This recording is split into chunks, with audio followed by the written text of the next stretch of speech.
Hello students, I am Kumar going to discuss part 3 of the chapter 5 laws of motion of class 11, in which I am going to solve the problems of NCERT textbook from question number 5.10 to 5.13.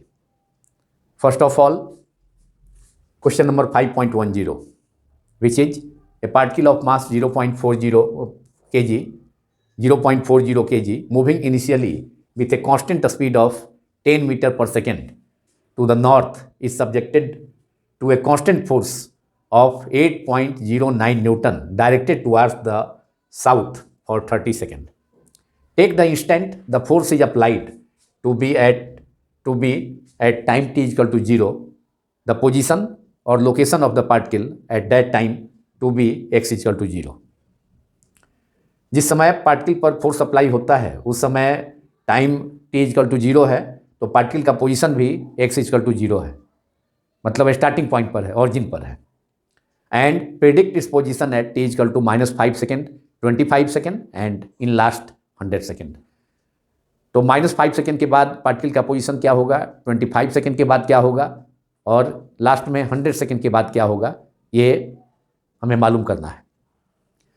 और जिस particle का मास, एक particle जो motion में है initially शुरू में प्रारंभ में मास उसका 0.40 kg है, that is 0.40 kg means 0.4 kg, और वह कांस्टेंट स्पीड के साथ मोशन कर रहा है 10 मीटर पर सेकेंड, कांस्टेंट स्पीड के साथ मोशन कर रहा है 10 मीटर पर सेकेंड टू द नॉर्थ. और स्पीड उसका नॉर्थ के लॉन्ग मोशन कर रहा है पार्टिकल, कितने स्पीड से, कांस्टेंट स्पीड है 10 मीटर पर second. Is subjected to a constant force. उसके बाद उस पर फोर्स एक अप्लाई होता है, कांस्टेंट फोर्स अप्लाई होता है 8 न्यूटन का, directed towards the south for 30 second. और उस पार्टिकल पर 8 न्यूटन का फोर्स साउथ डायरेक्शन में अप्लाई होता है. साउथ डायरेक्शन में मतलब पार्टिकल का मोशन नॉर्थ के लॉन्ग हो रहा है और जो फोर्स अप्लाई हो रहा है 30 सेकेंड तक वह साउथ डायरेक्शन में हो रहा है, दक्षिण दिशा में हो रहा है. इसका मतलब वह फोर्स पार्टिकल के मोशन को रिटार्ड करेगा, इसलिए यह रिटार्डिंग फोर्स होगा, इसलिए उस पार्टिकल में रिटार्डेशन प्रोड्यूस होगा, एक्सेलरेशन के बदले रिटार्डेशन प्रोड्यूस होगा. अगर यह फोर्स नॉर्थ डायरेक्शन में एक्ट करता तो निश्चित रूप से उस पार्टिकल में एक्सेलरेशन प्रोड्यूस होता, लेकिन यह अपोजिंग फोर्स है, क्योंकि पार्टिकल का मोशन हो रहा है नॉर्थ डायरेक्शन में, उत्तर दिशा में, और उस पार्टिकल पर जो फोर्स अप्लाइड है वह है साउथ डायरेक्शन में और 30 सेकेंड तक एक्ट करता है. 30 सेकेंड मतलब 0 to 30 सेकेंड तक. इसका मतलब है कि -5 सेकेंड जो टाइम है उसमें वह रिटार्डिंग फोर्स नहीं है, उसमें एक पार्टिकल पर कोई फोर्स एक्ट नहीं कर रहा है, इसलिए पार्टिकल का एक्सेलरेशन 0 होगा. -5 सेकेंड में 0 होगा. जब -5 सेकेंड में हमको पोजीशन निकालना है हमें पार्टिकल का पोजीशन, तो उस सिचुएशन में एक्सेलरेशन जो होगा, कोई फोर्स नहीं है उस पर, पार्टिकल पर. यह फोर्स एक्ट करता है 0 to 30 सेकेंड तक. और जब पार्टिकल का टाइम t इक्वल टू 0 है, स्टार्टिंग टाइम, उस समय position of the particle at that time is x equal to 0. Particle का पोजीशन भी 0 है, मतलब पार्टिकल ऑरिजिन पर होगा उस समय, यहाँ ऊपर होगा. और ये नॉर्थ डायरेक्शन में पार्टिकल का मोशन हो रहा है. देखें हम, ये नॉर्थ डायरेक्शन है, ऊपर अपवर्ड +y के लॉन्ग नॉर्थ डायरेक्शन है, इधर पार्टिकल का मोशन हो रहा है. पार्टिकल का मोशन इधर है, पार्टिकल का मोशन यहीं से स्टार्ट है. मान लिया कि x इक्वल टू 0 है, t equal to 0, at t equal to 0, x equal to 0, यही ऑरिजिन है, स्टार्टिंग पॉइंट, और यहाँ से नॉर्थ डायरेक्शन में हो रहा है मोशन. इधर मोशन हो रहा है पार्टिकल का नॉर्थ डायरेक्शन में, पार्टिकल का मोशन, लेकिन जो फोर्स अप्लाई किया जा रहा है उस पार्टिकल पर वह साउथ डायरेक्शन में है, मतलब इसके जस्ट अपोजिट, मतलब y एक्सिस के लॉन्ग. अगर +y एक्सिस नॉर्थ को मान लिया जाए, नॉर्थ डायरेक्शन को +y एक्सिस सपोज किया जाए, तो साउथ डायरेक्शन -y एक्सिस होगा. और इधर पार्टिकल रिटार्डिंग फोर्स जो काम कर रहा है बॉडी पर, वह ये फोर्स रिटार्डिंग है, इस पर मोशन को रिटार्ड करेगा. तो इसलिए यह जो कांस्टेंट फोर्स है 8 न्यूटन का फोर्स अप्लाई है, F equal to 8 newton, 8.0 newton का फोर्स साउथ डायरेक्शन में है. At t equal to 0, x equal to 0, यहाँ पोजीशन है, यहाँ स्टार्टिंग पॉइंट यहाँ पर है ऊपर. At t equal to 0, location of the particle is 0 and particle moving along north direction, but the force is applied, constant force 8 Newton is applied along south direction. नीचे south है, downward direction में. तो जब force apply हो गया 8 newton का और वह फोर्स 0 to 30 सेकेंड में, तब पार्टिकल में रिटार्डेशन होगा। तो रिटार्डेशन हम पहले मालूम कर लें, जिसका सिंबल स्मॉल ए ही होता है। एक्सेलेरेशन का ही सिंबल उसमें भी होता है, लेकिन इसमें निगेटिव साइन माने माइनस साइन इसमें आएगा। रिटार्डेशन में निगेटिव साइन होगा। तो now I am going to solve it after explaining the problem. Now mass of the particle small m, it is given 0.40 kg particle का मास है, that is 0.44 के बाद 0 है, 0 हटाया जा सकता है। इनिशियली 0.4 kg मास है और इनिशियल जो स्पीड है उसका कांस्टेंट स्पीड है इनिशियल, उसमें कोई फोर्स इनिशियली उस पर एक्ट नहीं कर रहा है। तो इनिशियली कांस्टेंट फोर्स है, कांस्टेंट स्पीड है, तो एक्सेलरेशन उस समय 0 होगा इनिशियली, लेकिन बाद में 0 से 30 सेकेंड तक उसमें फोर्स अप्लाई किया गया है। तो कहने का मतलब है कि 0 सेकेंड से पहले माने -5, 0 से -5 सेकेंड तक, माने -5 सेकेंड से 0 तक t=0 पर अप्लाई किया गया है। तो 0 सेकेंड के पहले तक -5 सेकेंड तक उस पर कोई फोर्स एक्ट नहीं कर रहा है, तो एक्सेलरेशन पार्टिकल का या रिटार्डेशन 0 है।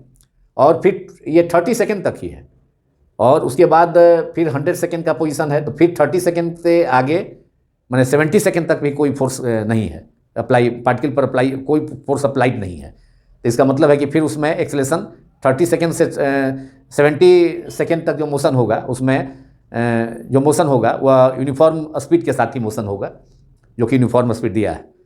लेकिन एक्सेलरेशन फिर एक बार 0 होगा। तो 0 सेकेंड के पहले माने -5 सेकेंड से 0 सेकेंड तक भी मोशन होगा, तो वह कांस्टेंट माने कांस्टेंट स्पीड के साथ होगा, जो कि स्पीड दिया है ये 10 मीटर पर सेकेंड।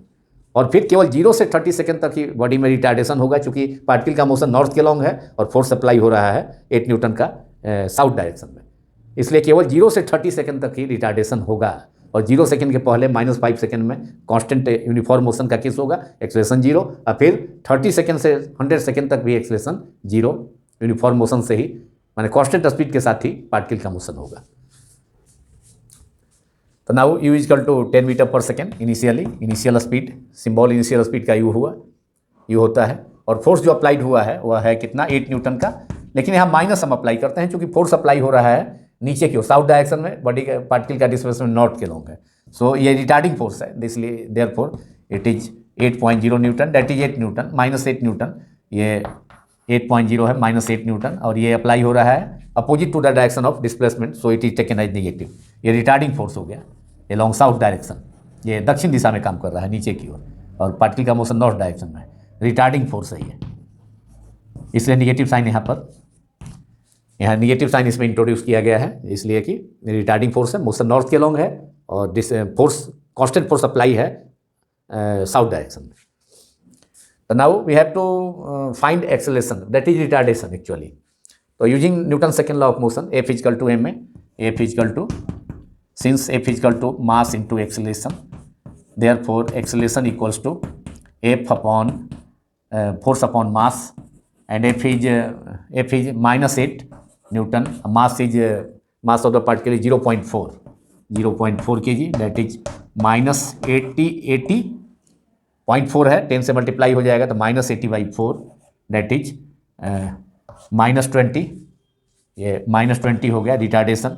ए का माइनस साइन, ए का माइनस साइन इंडिकेट करता है कि रिटार्डेशन है। तो ये हो गया -20 मीटर पर सेकेंड स्क्वायर। लेकिन यह रिटार्डेशन किस अवधि तक है, किस इंटरवल के लिए है, 0 to 30 सेकेंड। ये हो गया रिटार्डेशन हो गया 0 to retardation. This retardation is for time, retardation for time t = जिसमें कांस्टेंट फोर्स, जिस ड्यूरेशन में कांस्टेंट फोर्स अप्लाई है वह ड्यूरेशन है, वह अवधि है 0 to 30 सेकेंड तक। तो t = 0 second, 0 that is t = 0 to t = 30 second.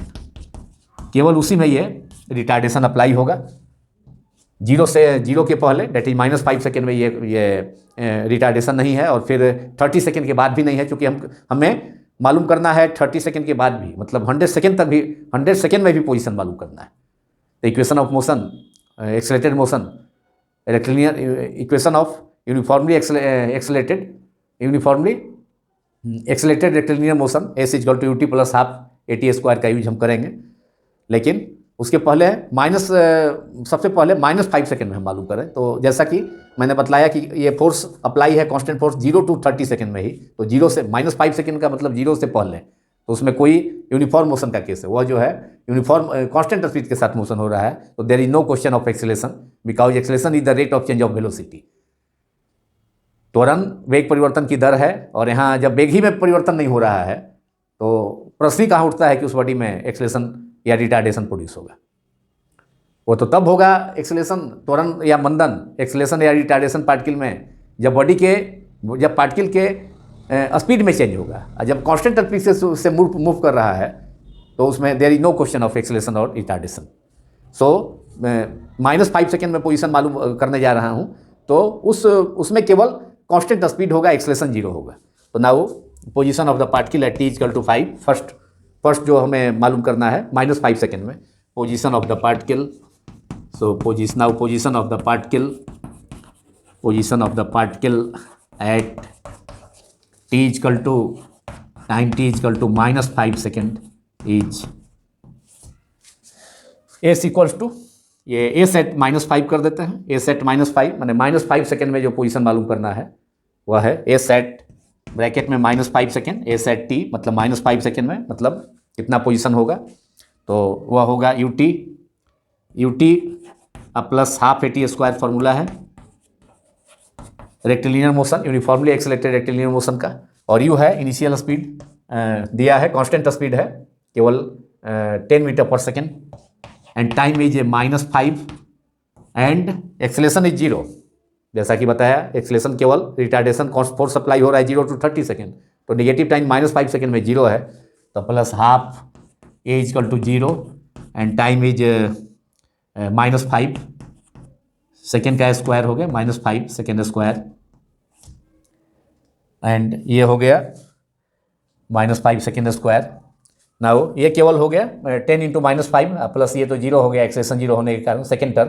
Therefore distance को s से डिनोट कर सकते हैं या x से भी डिनोट कर सकते हैं, डिस्टेंस को सिंबल s से या x से भी, तो s एट -5 सेकेंड ब्रैकेट में -5 टाइम को इंडिकेट कर रहा है, equal to -50 10 × -5 that is -50 metre, और -50 मीटर जैसा कि क्लियर है, -50 मीटर इसलिए कि फोर्स तो अप्लाई हो रहा है, फोर्स अप्लाई हो रहा है पार्टिकल पर साउथ डायरेक्शन में, लेकिन पार्टिकल का डिस्प्लेसमेंट हो रहा है नॉर्थ डायरेक्शन में, तो माइनस यही इंडिकेट कर रहा है कि फोर्स साउथ के लॉन्ग है और डिस्प्लेसमेंट नॉर्थ के लॉन्ग है, माने जो फोर्स का डायरेक्शन है उसके अपोजिट डायरेक्शन में डिस्प्लेसमेंट हो रहा है, यही माइनस साइन इंडिकेट कर रहा है।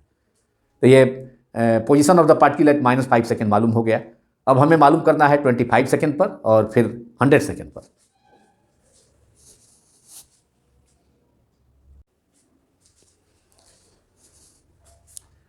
Now, in second part of this problem, we have to find the position of the particle at t = time t = 25 seconds.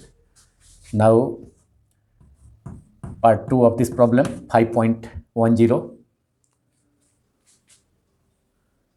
position of the particle at time t = 25 seconds is again using the equation of uniformly accelerated rectilinear motion, s = ut plus half AT²। एक बार फिर particle का position 25 second पर मालूम करने के लिए एक समान त्वरित गति, सरल रेखीय त्वरित गति, यूनिफॉर्मली एक्सेलरेटेड रेक्टिलिनियर मोशन का यूज करेंगे, और वह इक्वेशन वही s = ut plus half AT²। Now position is s, position को x या x से भी डिनोट किया जा सकता है, और टाइम है 25, तो ब्रैकेट में टाइम को इंडिकेट करने के लिए 25 second, s at 25 second, position symbol s हो गया, 25 सेकेंड पर मालूम करना है, तो ब्रैकेट में टाइम को लिख दिया 25 second, equal to ut plus again using ut plus half AT², और 0 से t = 0 से 30 सेकेंड तक इसमें पार्टिकल पर constant force, retarding force apply हो रहा है, तो यहाँ पर पार्टिकल में एक्सेलेरेशन 0 नहीं होगा, बल्कि यहाँ पर रिटार्डेशन है, और वह रिटार्डेशन -20 मीटर पर सेकेंड स्क्वायर है। तो now putting the value of initial speed of the particle is 10 metre पर सेकेंड. तो now u is equal to 10, t is equal to 25 plus that is 10 multiplied by 25, 10 multiplied by 25. u initial speed जो uniform speed था वह 10 metre पर second था particle का, और plus second term half और acceleration is -20, time is 25 square,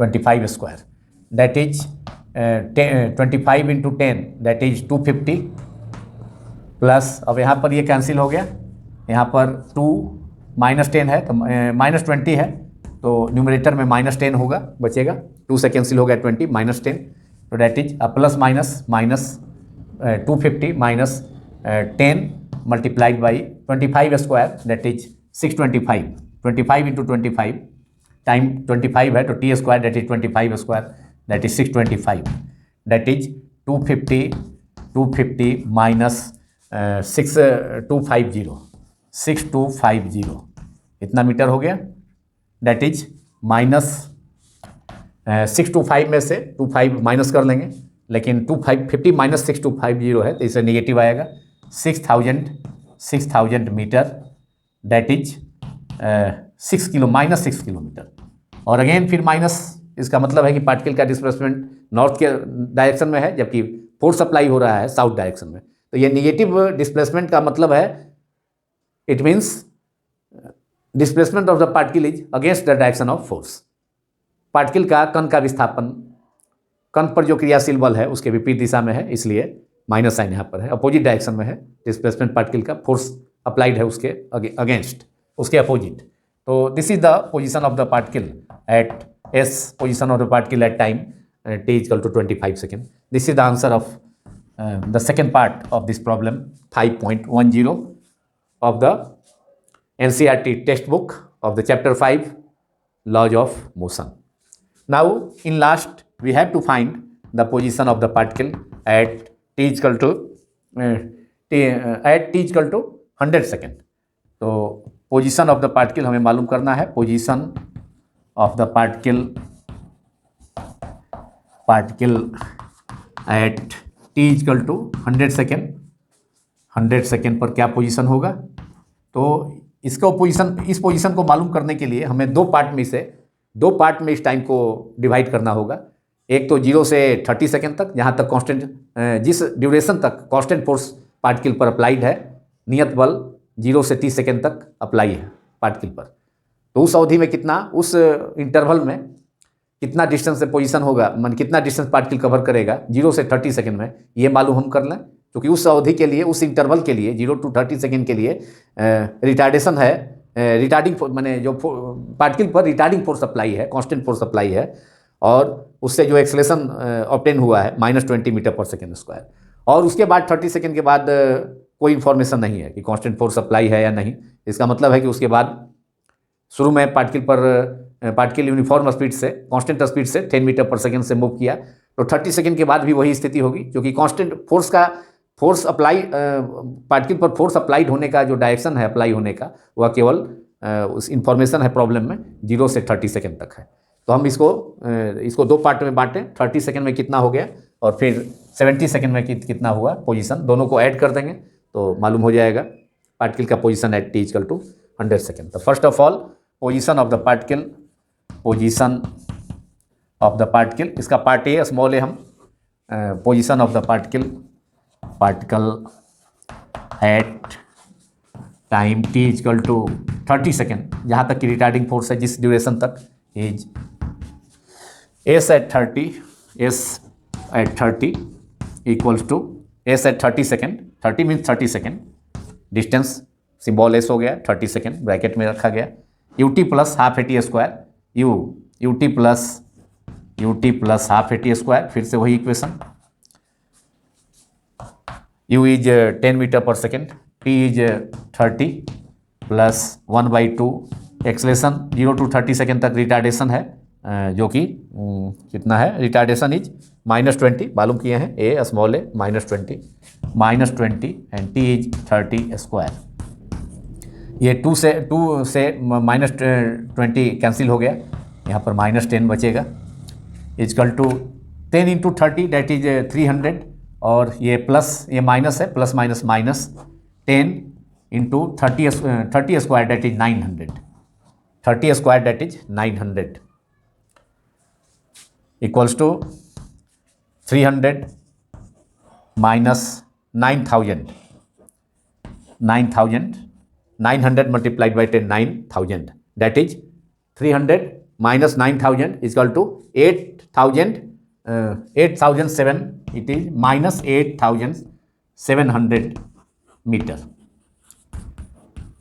9000 में 300 को माइनस कर लिया, लेकिन चूंकि 300 माइनस 9000 है इसलिए माइनस 8700 मीटर। तो ये 30 सेकेंड तक इंफॉर्मेशन हमें मालूम हो गया।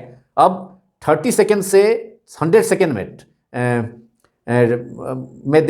चूंकि जो कांस्टेंट फोर्स था वह 30 सेकेंड तक ही अप्लाई था, 0 से 30 सेकेंड तक। 0 के पहले भी नहीं था, नेगेटिव टाइम में भी नहीं था, -5 सेकेंड में, और उसके बाद में भी कोई इंफॉर्मेशन नहीं है। इसका मतलब उसके बाद पार्टिकल यूनिफॉर्म स्पीड से ही मोशन करेगा, एक्सेलरेशन 0 हो जाएगा, क्योंकि कोई उस पर पार्टिकल पर फोर्स 30 सेकेंड के बाद एक्ट नहीं कर रहा है, क्रियाशील नहीं है। तो अब हम 30 सेकेंड के लास्ट में कितना वेलोसिटी होगा, स्पीड होगा, वह मालूम कर लेंगे, v equal to u plus 80। और वह अब 30 सेकेंड से 100 सेकेंड के लिए, ड्यूरेशन के लिए, वह इनिशियल वेलोसिटी हो जाएगा, जो 30 सेकेंड के लास्ट में जो वेलोसिटी है, फाइनल वेलोसिटी 30 सेकेंड के लास्ट में, 30 सेकेंड पर जो वेलोसिटी होगा पार्टिकल का, वह अब अगले 30 से 100 सेकेंड के लिए इनिशियल वेलोसिटी होगा। तो उसे मालूम करेंगे, और उसके बाद तब हमें मालूम हो जाएगा कि 70 सेकेंड में पार्टिकल का क्या पोजीशन है, क्योंकि 30 सेकेंड तक तो मालूम हो गया, अब 70 सेकेंड में कितना होगा पोजीशन वह मालूम कर लेंगे, और दोनों को ऐड कर देंगे, एस एट 30 सेकेंड और फिर एस एट 70 सेकेंड। तो दोनों तब हमें मालूम हो जाएगा कि पार्टिकल का पोजीशन 100 सेकेंड पर क्या है।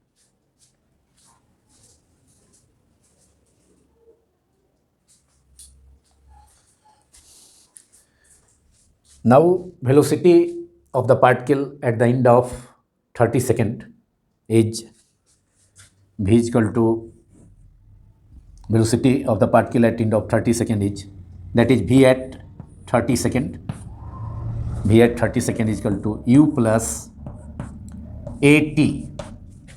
ये फर्स्ट इक्वेशन है uniformly accelerated motion, uniformly accelerated rectilinear motion का,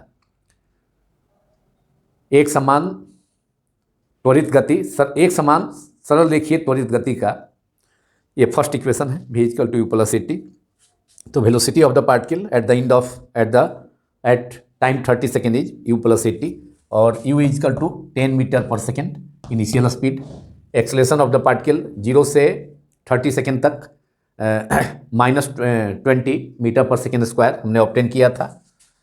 तो v acceleration is -20 and time is 30, and this is equal to that is 10 minus plus minus minus हो गया, प्लस आगे में है तो इसलिए प्लस माइनस माइनस, और 13 to 20 that is 600 that is 10 minus 600 that is -590 metre पर सेकेंड, दैट इज -590 मीटर पर सेकेंड। ये वेलोसिटी हो गया टाइम t सेकेंड 30 सेकेंड पर, velocity at time t equal to 30 second, bracket में time t equal to 30 second लिख दिया, that is velocity at time 30 second is -590 metre पर second. और यह भी velocity at the end of या eight time 30 second, यह इनिशियल वेलोसिटी होगा अब 30 सेकेंड से 100 सेकेंड के लिए, मतलब 70 सेकेंड के लिए टोटल। अब 70 सेकेंड के लिए ये इनिशियल वेलोसिटी हो जाएगा। Now we have to find the position of the particle at next 70 second.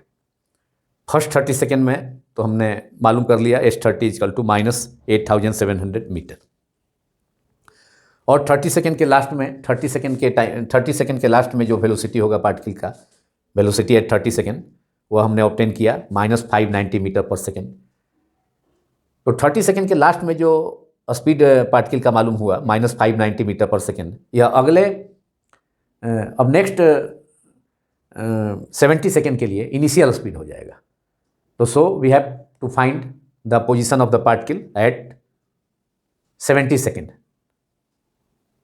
चूँकि 30 सेकेंड पर जो पार्टिकल का पोजीशन है वह तो मालूम है -8700 मीटर। अब 70 सेकेंड में कितना उसका पार्टिकल का पोजीशन होगा वह मालूम कर लें और दोनों को ऐड कर लें तो position of the particle at 100 second पर मालूम हो जाएगा।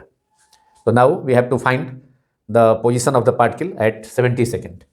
Again using the formula s at 70 second equal to, अब इनिशियल स्पीड उसके लिए ut + ½ AT², वही फार्मूला, लेकिन u के जगह अब v एट 30 हो जाएगा। इनिशियल वेलोसिटी अगले 70 सेकेंड के लिए वेलोसिटी जो 30 सेकेंड के लास्ट में है वह इनिशियल स्पीड हो जाएगा। तो यहाँ u के जगह हम सेट करते हैं v at 30 into t, time is 70 second, plus half acceleration is 0 into t is 70²।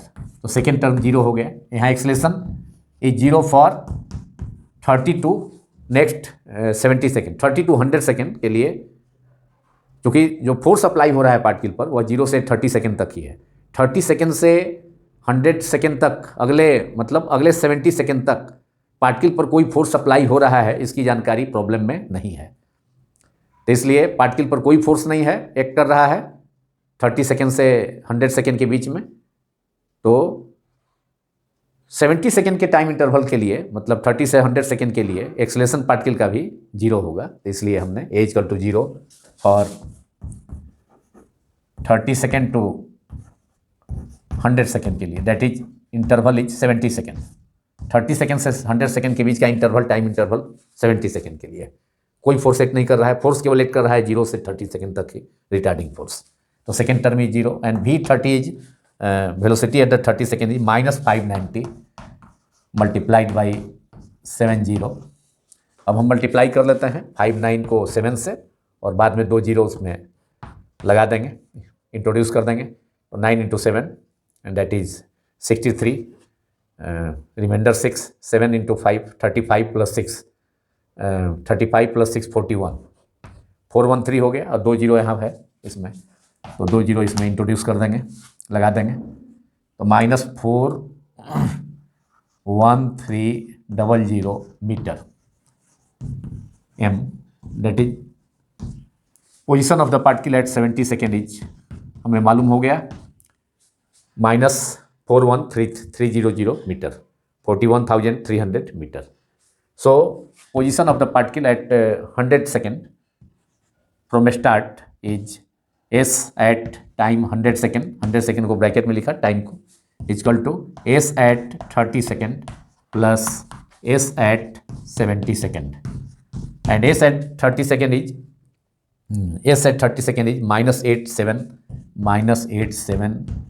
-8700 metre plus s 70 second is plus तो है लेकिन बीच में माइनस है तो माइनस ही हो जाएगा, प्लस माइनस माइनस 41300, इतना मीटर हो गया।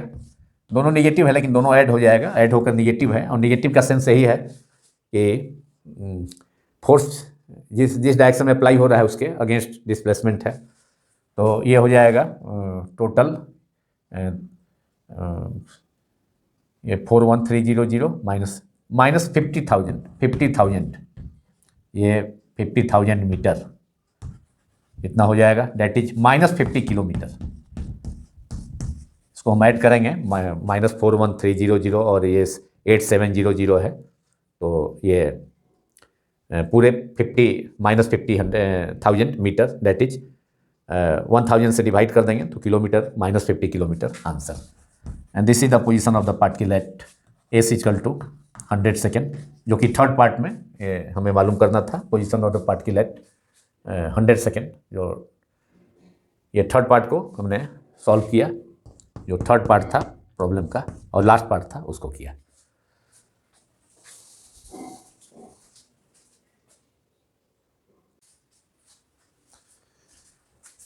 Now question number 5.11, that is 5.11.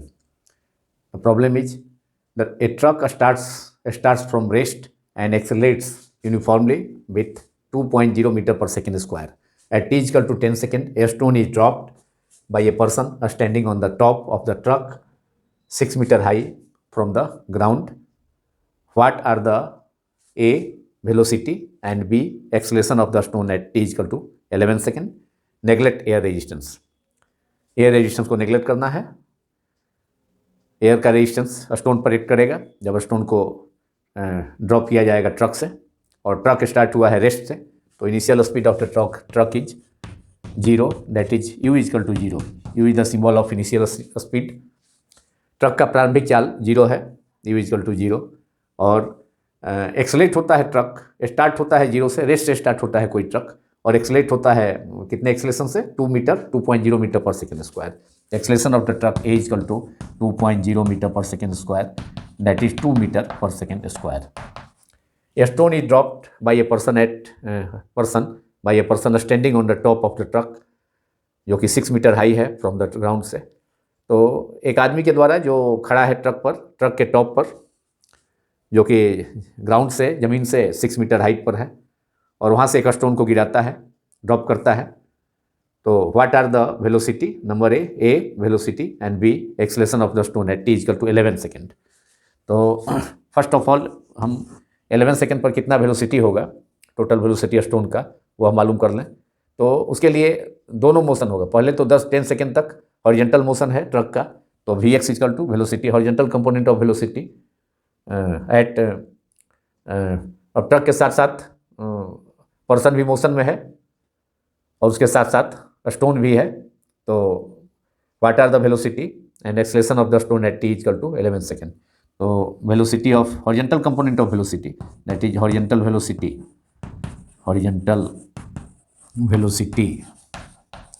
Truck के साथ साथ मोशन है 10 सेकेंड तक हॉरिजॉन्टल डायरेक्शन में उस पर्सन का जो कि पत्थर लिए हुए है, उसके बाद 10 सेकेंड पर ड्रॉप करता है।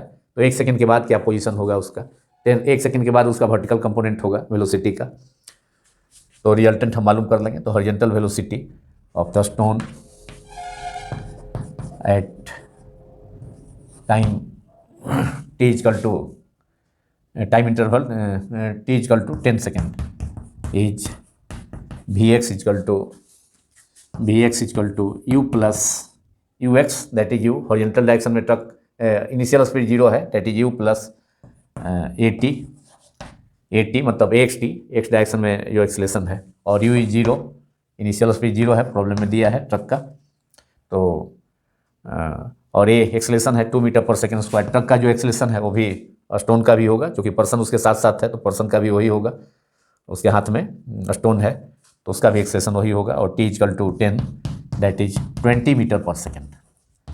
ये वेलोसिटी हो गया horizontal velocity of the stone at, horizontal component of velocity of the stone at t equal to 10 second पर ही है। नाउ वर्टिकल जो वेलोसिटी होगा, vertical component of velocity of the stone at t equal to 11 second, का मतलब 1 second के बाद 10 second तक तो हॉरिजॉन्टल मोशन में है, उसके बाद 10 सेकेंड पर एक स्टोन को एक पर्सन जो ये ट्रक के टॉप पर खड़ा है वह ड्रॉप करता है। तो 1 सेकेंड के बाद देखना होगा एक्चुअली। तो वहाँ मोशन अंडर ग्रेविटी होगा स्टोन का, और उसके लिए इक्वेशन हो जाएगा Vy equal to ui plus g into t. Now vertical component of velocity, vertical component of velocity या वर्टिकल डाउनवर्ड वेलोसिटी हो जाएगा। Vertical downward velocity of the stone at time t equal to 11 second means, actually हमको 1 second में देखना है, 10 second plus 1 second. 10 second का तो तब तो हम वेलोसिटी 10 सेकेंड में हॉरिजॉन्टल वेलोसिटी है, ट्रक के साथ साथ स्टोन भी, पर्सन भी उसके साथ साथ मोशन में है, तो हॉरिजॉन्टल वेलोसिटी ही होगा, तो वो तो मालूम कर लिए हैं। अब 1 सेकेंड में कितना होगा वो मालूम होगा। Vy इक्वल टू, ये वर्टिकल कंपोनेंट वेलोसिटी हो गया स्टोन का। तो ui, ये तो ux था, तो जो ट्रक का स्पीड है वही, तो वो तो 0 है इनिशियल स्पीड। तो ui प्लस u तो 0 है, वैसे भी यहाँ पर भी 0 होगा। डाउनवर्ड मोशन के लिए भी किसी बॉडी को डाउनवर्ड मोशन होगा तो इनिशियल स्पीड उसका 0 ही लिया जाता है। तो u plus ui means u equal to u plus gt, यहाँ gt हो जाएगा, a की जगह g होगा, मोशन अंडर ग्रेविटी है इसलिए। u equal to again 0 plus g 9.8, और फॉर कन्वेनियंस इसे 10 g इक्वल टू 10 मीटर पर सेकेंड स्क्वायर लिया जा सकता है। ये इंस्ट्रक्शन है इस बुक में ही, शुरू में ही। तो जी की जगह यहाँ 9.8 की जगह 10, यहाँ 10, यहाँ इसका वैल्यू 10 लिया गया and t equal to 1 second. 10 second पर ही टाइम जब 10 सेकेंड हुआ तब स्टोन को ड्रॉप किया गया है, तो 11 सेकेंड में उसका वेलोसिटी मालूम करना है, मतलब 1 सेकेंड के बाद। तो t is taken here 1 second, तो दैट इज 10 मीटर पर second. Now the resultant velocity of the stone is root under v x square plus v y square. दोनों एक दूसरे के परपेंडिकुलर है। वी एक्स हॉरिजॉन्टल डायरेक्शन में है, we Y vertical direction में है, तो दोनों के बीच का जो लाइन ऑफ फ्रिक्शन है वह 90 है। Therefore resultant velocity, a part का आंसर इससे मालूम हो जाएगा। Hence resultant velocity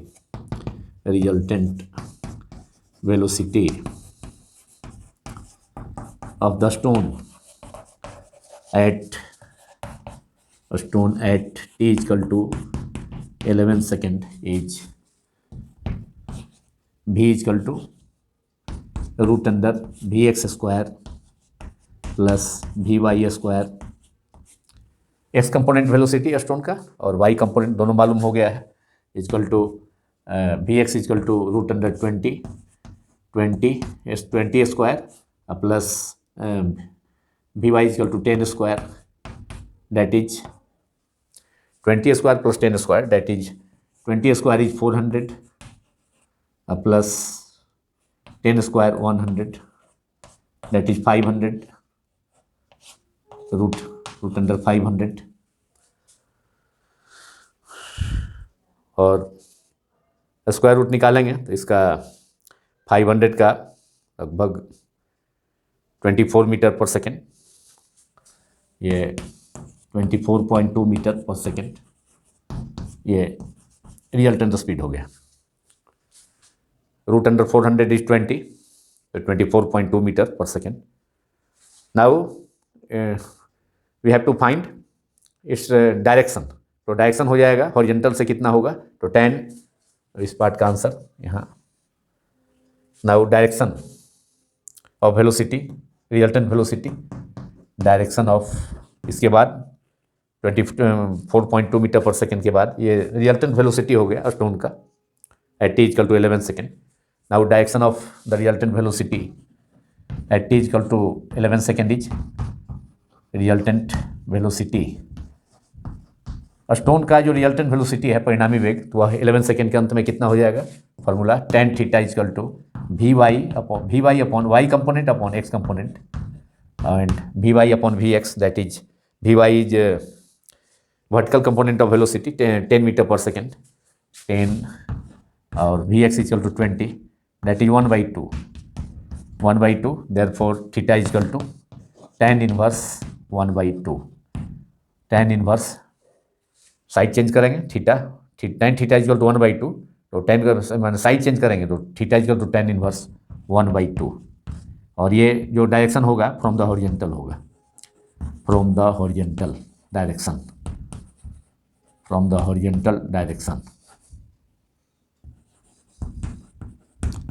This is the answer of this problem. Now it's part B. Part B is acceleration of the stone at t equal to 11 second.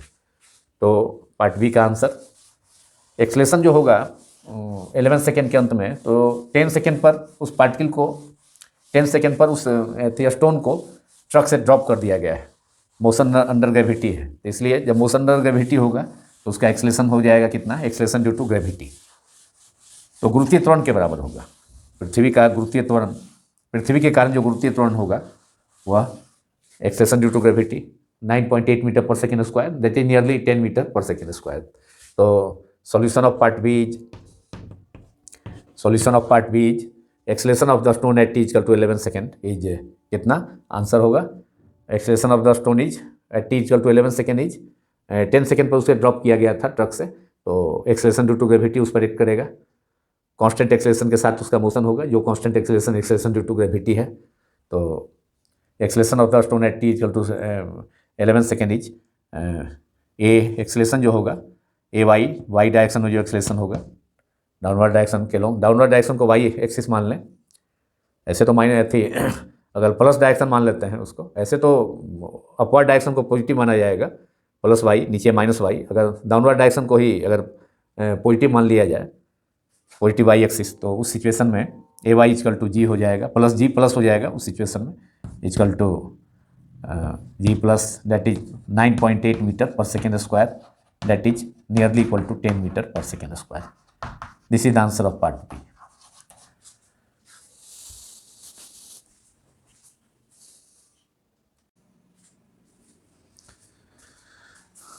Now question number 5.12. But before starting question number 5.12, before doing it, there is a correction in the answer of resultant velocity of the stone at t equal to 11 second in problem 5.11 a. मतलब problem 5.11 का जो part A है उसमें correction थोड़ा सा, root under 500 का जो speed होगा, resultant velocity of the stone at t equal to 11 second is root under 20 square plus 10 square equal to root under 400 plus 100, that is root under 500. जो previous जो problem था उसका part A में जो solution उसका 24.2 metre पर second, तो ये स्क्वायर रूट 500 का होगा एक्चुअली 22.4 मीटर पर सेकेंड. तो यही करेक्शन है, 24 की जगह 22.4 मीटर पर सेकेंड. इसको हमने डायरेक्ट लिखा था, लेकिन बाद में इसका कैलकुलेट करने के बाद स्क्वायर रूट इसका फाइंड करने के बाद 22.4 मीटर पर second. This is the correction. तो इन प्लेस ऑफ 24.2 मीटर पर second you should write it 22.4 metre पर second which is the square root of 500. Root under 500 का स्क्वायर रूट 22.4 मीटर पर सेकेंड, और ये आंसर है प्रॉब्लम 5.11 के पार्ट ए का. यही करेक्शन था. इस करेक्शन के साथ अब आगे बढ़ते हैं क्वेश्चन नंबर 5.12 पर. The problem is a bob of mass 0.1 kg long from the ceiling of a room by a string 2 meter long is set in to oscillations. The speed of the bob at its mean position is 1 meter पर second. What is the trajectory of the bob if the string is cut when the bob is A at one of its extreme position and B at its mean position? एक Bob है, Bob माने गोली, जो simple pendulum का होगा. Simple pendulum में जैसे होता है, तो यहाँ 2 मीटर का स्ट्रिंग है, उसको सीलिंग से किसी रूम के सीलिंग से, छत से 2 मीटर के धागे से, स्ट्रिंग से एक बॉब को, एक मास को, एक गोली को, जिसे बॉब कहा जाता है सिंपल पेंडुलम में, जो गोली होती है ब्रास का यूजुअली, या आयरन बॉब भी हो सकता है. तो यहाँ पर 0.1 kg मास है उसका, और उसको किसी मकान के छत के सीलिंग से छत से वो 2 मीटर लंबी डोरी से उसे टाइट करके, बांध करके लटका दिया जाता है, और उसको ऑसिलेशन कराया जाता है. तो स्पीड एक्सट्रीम पोजीशन पे, इसका मीन पोजीशन पर इस बॉब का जो स्पीड है, ये मान लिया कि सीलिंग है, रिजिड सपोर्ट का काम करेगा, और इस सीलिंग से एक 2 मीटर लॉन्ग स्ट्रिंग से, ये स्ट्रिंग का लेंथ जो है 2 मीटर है, और इसे बॉब को लटका दिया गया. देखिए यहाँ बॉब है, एक गोली है, मेटल बॉल, यूजुअली ब्रास का होता है, नहीं तो आयरन बॉल भी हो सकता है. ये बॉब है, ये मान लेते हैं इसका मीन पोजीशन है, ये मीन पोजीशन है, ये पोजीशन मीन पोजीशन है. अब ये पोजीशन पर इसका स्पीड दिया हुआ है, ये हॉरिजॉन्टल स्पीड है इसका, v इक्वल टू 1 मीटर पर सेकेंड, मीन पोजीशन पर इसका है. अब इसके बाद सेट ऑसिलेशन में ये इसको ऑसिलेशन कराया जाता है. ये सपोर्ट ओ है, यहाँ से इसको लटका, सीलिंग का पॉइंट ओ से लटकाया गया है. ऑसिलेशन कराएंगे तो ये इसके मीन पोजीशन के राइट भी जाएगा, राइट पोजीशन में भी शिफ्ट करेगा, और लेफ्ट पोजीशन में भी जाएगा. इसके लेफ्ट भी और राइट भी, दोनों साइड में इसका ऑसिलेशन होगा. और मान लिया कि यहाँ पर एक्सट्रीम पोजीशन है, यहाँ ये थीटा एंगल पर, यहाँ से लेफ्ट में भी उतना ही पोजीशन से आएगा, उतना ही एंगुलर डिस्प्लेसमेंट होगा इसका. ये पोजीशन बी हो गया, और ये एक्सट्रीम पोजीशन है. एक्सट्रीम पोजीशन पर ये बी पोजीशन एक्सट्रीम पोजीशन है, यहाँ पर बॉब का स्पीड 0 होता है. एक्सट्रीम पोजीशन पर velocity speed of the Bob is 0. तो अगर किसी डोरी स्ट्रिंग को अगर काट दिया जाए तो at one of its extreme position, तो ये एक्सट्रीम पोजीशन है बी, यहाँ स्पीड 0 होता है. तो एट वन जब उसे स्ट्रिंग को उसके एक्सट्रीम पोजीशन पर, बॉब के एक्सट्रीम पोजीशन पर अगर कट कर दिया जाए, जिससे कनेक्टेड है ये बॉब उस स्ट्रिंग को, ये स्ट्रिंग है, 2 मीटर लॉन्ग डोरी है और इसको एक सीलिंग से, मान छत के, किसी मकान के छत से, सीलिंग से लटका दिया गया है और ओसिलेशन कराया जा रहा है। तो ओसिलेशन कराया जाएगा तो इस पोजीशन में इधर एक तरफ ले जाकर, एक साइड में ले जाकर इसको छोड़ देंगे। तो इसमें ये जो मीन पोजीशन है इसके लेफ्ट में भी और राइट में भी इसका मोशन होगा। इधर भी आएगा, सी पोजीशन पर भी हो सकता है। तो इधर हम इसको, इस डायग्राम को इधर सी पोजीशन पर नहीं दिखला रहे हैं, यहीं से इसका काम चल जाएगा। तो अगर उसे कट कर दिया जाए तो क्या होगा, जब उसे जब एक्सट्रीम पोजीशन पर स्ट्रिंग को कट कर दिया जाए तो क्या होगा। तो एक्सट्रीम पोजीशन पर चूंकि इसका स्पीड 0 है बॉब का, इसलिए अगर एक्सट्रीम पोजीशन पर कट करेंगे तो इसका आंसर होगा, एक्सट्रीम पोजीशन पर कट करेंगे तो उसका एक्सट्रीम पोजीशन पर उसका वेलोसिटी 0 है। देखिए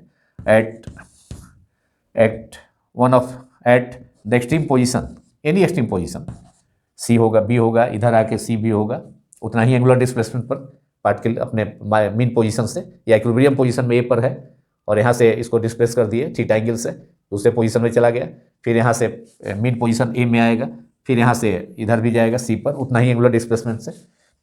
at the extreme position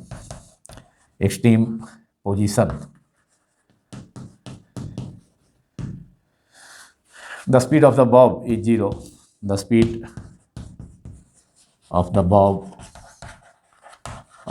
is 0। इसलिए अगर स्ट्रिंग को यहाँ काट दिया जाए एक्सट्रीम पोजीशन बी पर जब आ गया तो बॉल जो है वर्टिकली डाउनवर्ड सीधे चला जाएगा, क्योंकि स्पीड यहाँ 0 हो गया है। इसलिए अगर डोरी को काटेंगे तो ये सीधे वर्टिकली डाउनवर्ड फॉल करेगा। Therefore the ball will fall vertically downward। So if the string is cut at the extreme position of the bob, extreme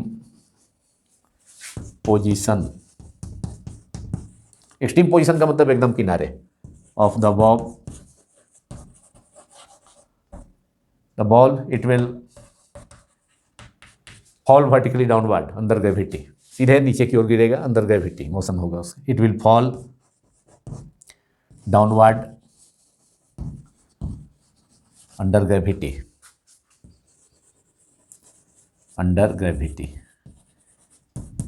गुरुत्व के प्रभाव में वह बॉब सीधे नीचे गिर जाएगा, क्योंकि एक्सट्रीम पोजीशन पर एकदम साइड पर, अधिकतम विस्थापन पर, मीन पोजीशन से अधिकतम विस्थापन पर, माध्य स्थिति से, बॉब के माध्य स्थिति से अधिकतम विस्थापन पर वेलोसिटी 0 होगा। तो अगर स्ट्रिंग को कट कर देंगे तो सीधे बॉब वर्टिकली डाउनवर्ड ग्रेविटी के अंदर मोशन करेगा, नीचे की ओर गिर जाएगा।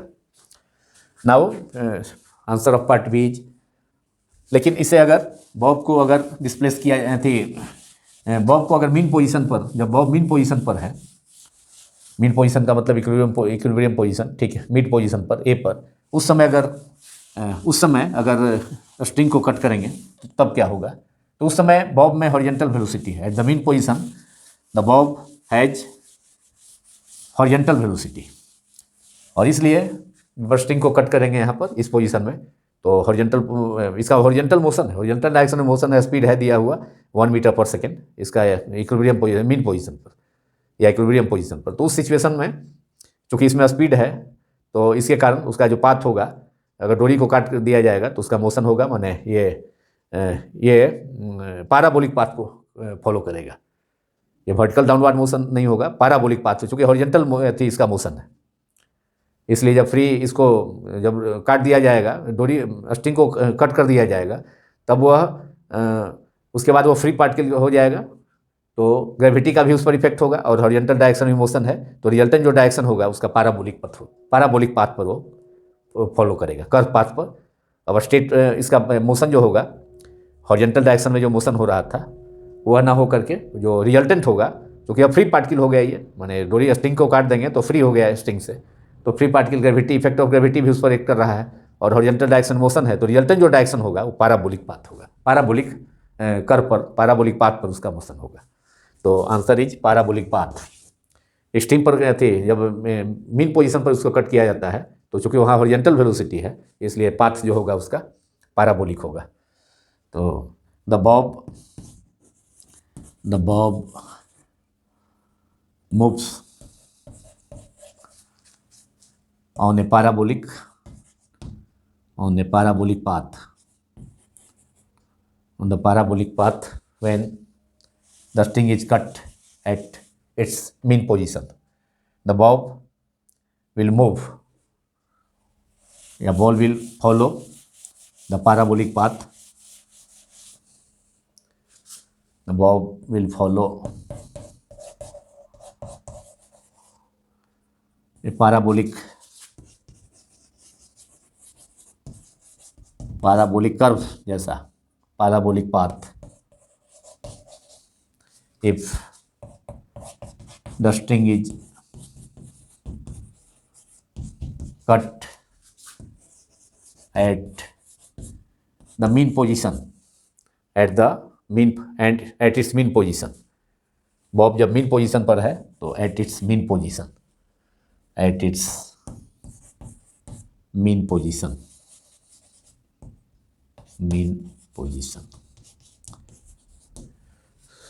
This is the answer of this problem. Follow a parabolic path.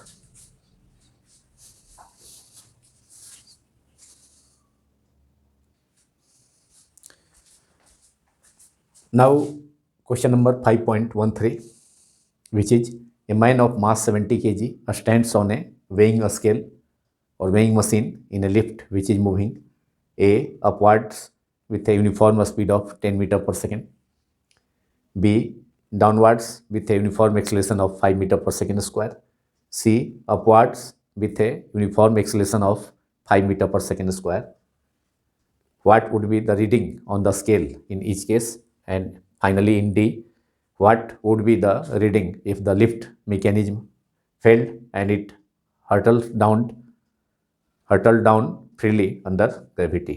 और चौथे सिचुएशन में है कि अगर रीडिंग जो मैकेनिज्म है लिफ्ट यदि लिफ्ट में खराबी आ जाए, लिफ्ट में खराबी आ जाए तो क्या रीडिंग होगा वेइंग मशीन का या वेइंग स्केल का जो कि लिफ्ट में रखा हुआ है। और वह लिफ्ट में जब खराबी आ जाएगी तो लिफ्ट फ्री पार्टिकल की तरह गुरुत्व के प्रभाव में, ग्रेविटी के इफेक्ट में फ्री पार्टिकल की तरह नीचे फॉल करेगा फ्रीली। तो क्या रीडिंग होगा उसका लिफ्ट में जो वेइंग स्केल लगा है या वेइंग मशीन लगा है उसका। तो ये फोर्थ केस है। तो इस सिचुएशन में वेटलेसनेस हो जाएगा डी के सिचुएशन में, तो एपरेंट वेट जो पर्सन का होगा वो 0 हो जाएगा। इसी को वेटलेसनेस कहा जाता है। जब लिफ्ट में खराबी आ जाए और लिफ्ट जो है फ्री पार्टिकल की तरह ग्रेविटी के इफेक्ट में सीधे नीचे की ओर गिरे तो उस सिचुएशन में वेटलेसनेस हो जाएगा। तो जो पर्सन है उसका लिफ्ट में उसका जो रिएक्शन है लिफ्ट के द्वारा वह नॉर्मल रिएक्शन जो रिएक्शन है वह 0 हो जाएगा।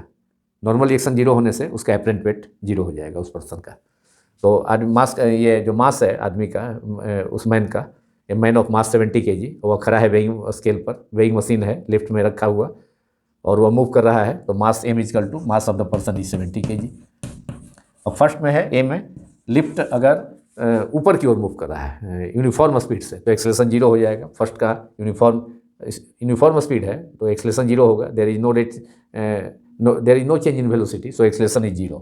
तो एक्सेलेरेशन हो जाएगा लिफ्ट का जो है 0 हो जाएगा। तो एक्सेलेरेशन ए इजकल टू 0 तुरंत 0 हो जाएगा। तो उस सिचुएशन में नॉर्मल रिएक्शन जो होगा नॉर्मल रिएक्शन ही एपरेंट वेट को देता है। तो n equal to m g हो जाएगा सीधे, और एम इजकल टू 70 है और जी इजकल टू 9.8 जैसे नियरली इक्वल टू 10 लिया जा सकता है। इतना न्यूटन हो गया, दैट इज 700 न्यूटन। और इसमें फिर 9.8 10 से डिवाइड कर दीजिए तो उसका वेट हो जाएगा 70 kg। तो उसके वेट में कोई चेंज नहीं होगा।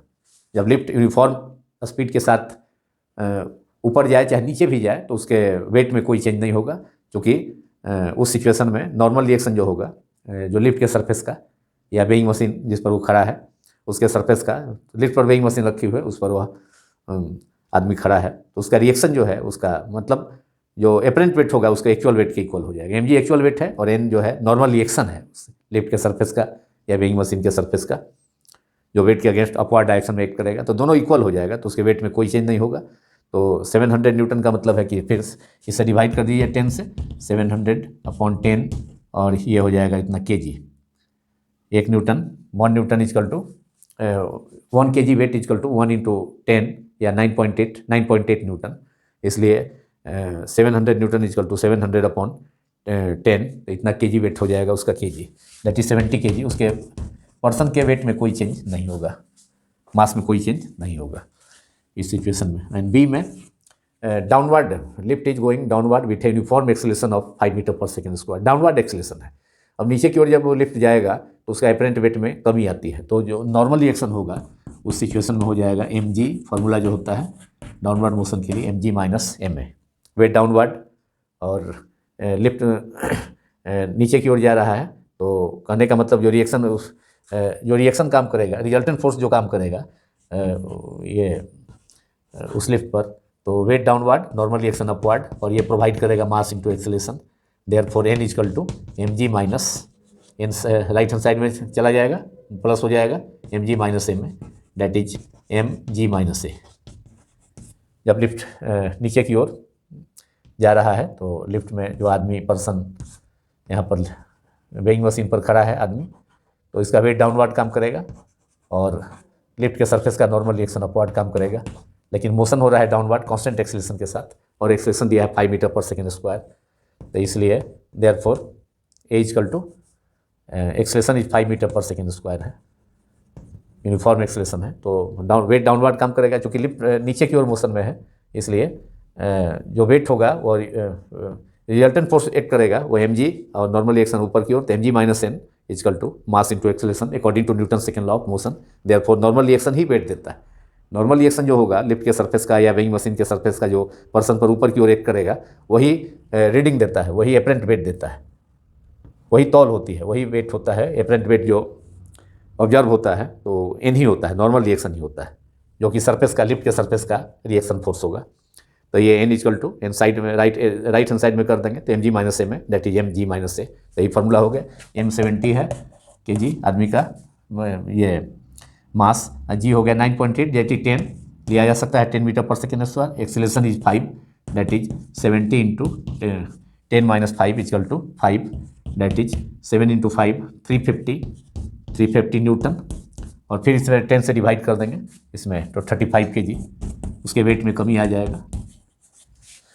फिर से 10 से g से डिवाइड कर देंगे तो फिर न्यूटन से kg में आ जाएगा, तो 35 kg, मतलब 70 kg था जब उसका एक्चुअल मास है, और जब लिफ्ट यूनिफॉर्म स्पीड से ऊपर या नीचे जाएगा, यहाँ तो लिफ्ट अपवर्ड जा रहा था, तो उसमें नॉर्मल रिएक्शन और वेट उसका दोनों इक्वल था, तो उसके वेट में, अपरेंट वेट में कोई चेंज नहीं हुआ। अब सी में, अब ये सिचुएशन सी है, C upward with a lift goes upward with a uniform acceleration, lift moves upward with a uniform acceleration of 5 metre पर सेकेंड स्क्वायर। ऊपर की ओर जाएगा तो फिर नॉर्मल रिएक्शन, अब रिजल्टेंट फोर्स जो काम करेगा उस पर्सन पर, n minus M G equal to ma, n minus M G equal to ma, इसलिए n equal to mg plus ma, तो वहाँ एपरेंट वेट बढ़ जाएगा ऊपर की ओर जाने पर, तो जो रिजल्ट होगा n equal to mg plus ma, that is mg plus a। Lift पर या मेरी गो राउंड पर, झूले पर जब आदमी ऊपर की ओर जाता है तो उसका एपरेंट वेट बढ़ जाता है। कारण यही है क्योंकि रिजल्टेंट फोर्स जो होगा अपवर्ड, अब n जो लिफ्ट के सरफेस का रिएक्शन होगा आदमी पर एक्ट करेगा अपवर्ड, वेट डाउनवर्ड, लिफ्ट ऊपर की ओर जा रहा है, अब एक्सेलरेशन लिफ्ट का ऊपर की ओर हो गया 5 मीटर पर सेकेंड स्क्वायर, ये ए इजकल टू 5 मीटर पर सेकेंड स्क्वायर अपवर्ड डायरेक्शन में हो गया। तो इस सिचुएशन में अब नॉर्मल रिएक्शन ही बड़ा हो जाएगा, n is greater than mg। Weight person का यहाँ पर है, पर्सन खड़ा, लिफ्ट पर वेइंग मशीन है और उस पर आदमी खड़ा है, तो उसका वेट जो है डाउनवर्ड, और नॉर्मल रिएक्शन लिफ्ट के सरफेस का अपवर्ड काम करेगा, और लिफ्ट ऊपर जा रहा है तो n minus M G equal to resultant force acting on the person, n minus M G equal to mass into acceleration. Therefore n equal to mg plus ma, mg plus ma, that is m common हो गया तो mg plus a। तो उस situation में जब lift ऊपर जाएगा तो एपरेंट वेट, नॉर्मल रिएक्शन का जो वैल्यू है वह बढ़ जाएगा, एपरेंट वेट बढ़ जाएगा, normal reaction mg plus a, मतलब उसके वेट में फोर्स जो है ma, मतलब mg में ma फोर्स ऐड हो जाएगा। तो ये हो गया m equal to 70 and g equal to 10, 9.8, उसको 10 यहाँ सपोज किया हूँ, और a is 5, that is 70 into 15, तो ये हो जाएगा 10105 न्यूटन, और फिर यहाँ 10 से डिवाइड कर देंगे तो 0 कैंसिल हो जाएगा, 1050/10 दैट इज 105 kg।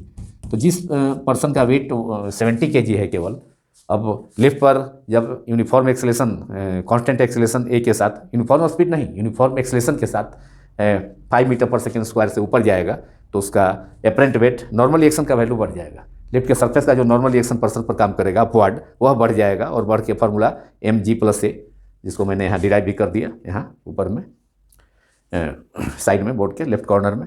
तो ये हो गया उसका नॉर्मल रिएक्शन जो होगा, जो कि एपरेंट वेट देगा पर्सन का, आभासी भार देगा।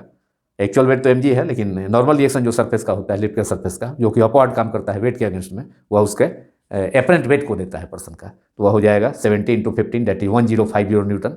और उसको 10 से 9.8 से ही तो नियरली 10 से डिवाइड कर देंगे तो 0 कैंसिल हो जाएगा, 1050 का 105 kg उसका एपरेंट वेट होगा, आभासी भार होगा, व्यक्त भार होगा लिफ्ट के मोशन के कारण अपवर्ड, जो कि कांस्टेंट एक्सेलेरेशन a = 5 मीटर पर सेकेंड स्क्वायर के साथ हो रहा है। और डी में जब लिफ्ट के मैकेनिज्म में खराबी आ जाए तो लिफ्ट अचानक जो है, और अचानक फ्री पार्टिकल की तरह लिफ्ट अगर ड्रॉप करता है, ग्रेविटी के प्रभाव में नीचे की ओर गिरता है तो वेटलेसनेस हो जाएगा। तो उसमें जो नॉर्मल रिएक्शन है वह 0 हो जाएगा। तो उसमें अब लिफ्ट का जो एक्सेलेरेशन है वो एक्सेलेरेशन ड्यू टू ग्रेविटी के इक्वल हो जाएगा। तो फार्मूला होता है n = डाउनवर्ड मोशन के लिए mg-a देखें यहाँ पर बी केस में, लेकिन a = g हो जाएगा। तो that is mg-g = 0 that is normal reaction 0। तो एपरेंट वेट पर्सन का 0 हो जाएगा। तो इसको हम कहेंगे कि वेटलेसनेस, वह आदमी लिफ्ट में वेटलेसनेस फील करेगा, जैसा कि आर्टिफिशियल सेटेलाइट्स में होता है या स्पेस क्राफ्ट में होता है, स्पेस में। तो उसके अंदर भी जो स्पेसमैन होते हैं वे वेटलेसनेस का अनुभव करते हैं स्पेस में, किसी स्पेस क्राफ्ट या आर्टिफिशियल सेटेलाइट के अंदर। तो वही सिचुएशन यहाँ भी है लिफ्ट में। जब लिफ्ट की में कोई खराबी आ जाए और लिफ्ट फ्री पार्टिकल की तरफ के जैसा ग्रेविटी के इफेक्ट में डाउनवर्ड मोशन करे, तो एपरेंट वेट जो पर्सन का होगा n = mg-a डाउनवर्ड मोशन के लिए, जो नॉर्मल रिएक्शन होता है लिफ्ट के सरफेस का। लेकिन a = g हो जाएगा, तो g-g 0 that is apparent weight of the person is 0, observe weight of the person is 0। व्यक्त भार जो आदमी का होगा वो 0 होगा, मतलब वेटलेसनेस, वह वेटलेसनेस फील करेगा व्यक्ति लिफ्ट के अंदर, that is weightlessness. It is a case of weightlessness inside a lift. और इसी के साथ ये पार्ट समाप्त होता है। Thank you very much.